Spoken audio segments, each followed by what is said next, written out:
Pumupunit sa aming mga mukha ang aming mga ngiti sa labi. Sa hardin ng kanyang pag-ibig, ako'y madalas niyang ipasyal. Habang humahampas sa aking mukha ang halimuyak ng kanyang pagmamahal. Sa ibabaw ng balikat ni Ama, ako ay nakaupo. Doon ako nakasakay habang hawak-hawak niya ako sa aking mga kamay. Maraming mga bagay ang tinuturo si Ama. Mga plano at pangarap niya para sa aming dalawa.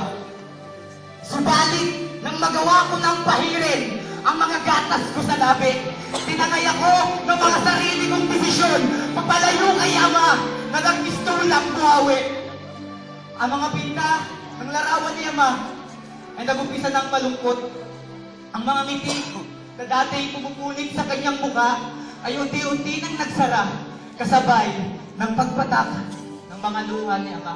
Habang ako ay masaya sa piling ng bago kong kaibigan ng pangalan ay Tanim. Ang hindi ko alam, unti-unti niya sa aking tinatanim ang mga sugat na hindi na pwedeng gumaling. Ako'y kanyang binulag at patuloy kong niyakap ang mga bagay na inaalok niya. Yung itsura ng prutas na makinis sa labas, pero sa loob ay nabubulok na. Utay akong nilaso ni Tanim. Hanggang dumating na sa panahon, hindi na ako makabangon mula sa aking pagkalasing.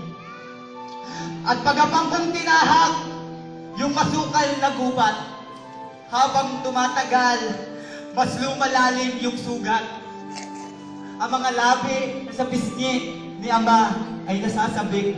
Ngayon, sumsum sa ibaba at sa mga lupa humahalik. Halos patay na ang buong katawan, parang di ko na kayang makabalik. Sa kapangyarihan ni Ama, sana maranasan ko ulit.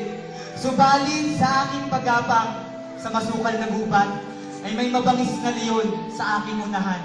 At doon, dinilig ang lupa ng aking mga luha na hindi ko na magawang punasan. Naalala ko ang pag-ibig ni Ama.